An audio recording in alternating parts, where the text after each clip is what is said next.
যাদের থাইরয়েড আছে তারা জানে যে আগের শিশিটা আর এখনের শিশিটা অনেক তফাৎ হয়ে গেছে। আগের এই সেফটি লকটা ছিল না, এখন এই সেফটি লকটা দেওয়াতে অনেক সময় খুলতে খুব অসুবিধে হয়। তো চলো আজকে তোমাদের দেখাবো কী করে এই সেফটি লকটা খুব সহজেই খোলা যায়। এটা আমিও সমস্যায় পড়েছিলাম, তারপরে আমি শিখেছি, তাই তোমাদের দেখাবো। চলো, প্রথমে দেখো এখানে একটা আঙুলের ছবি দেওয়াই আছে।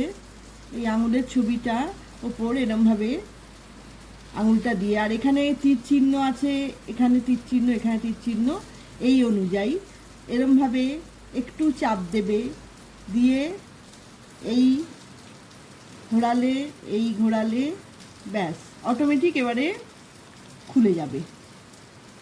এটা করেছে অ্যাকচুয়ালি বাচ্চাদের যাতে খুলতে না পারে, বাচ্চারা অনেক সময় শিশি খুলে ফেলে, তো যার জন্য।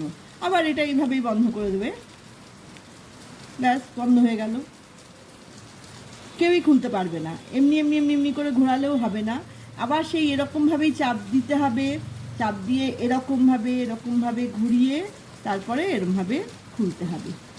এটার এখন এই সিস্টেম করেছে, খুব ভালো করেছে জিনিসটা, যাতে বাচ্চা কাচ্চারা এটা ধরতে না পারে বা কোনো বিপদ না হয়। তো দেখে নিলে কিভাবে করতে হবে।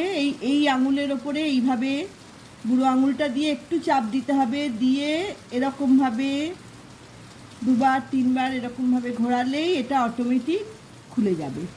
এই যে, তো চলো, ভালো লাগলে একটা লাইক করো, কমেন্টস করো, শেয়ার করো আর সাবস্ক্রাইব করো।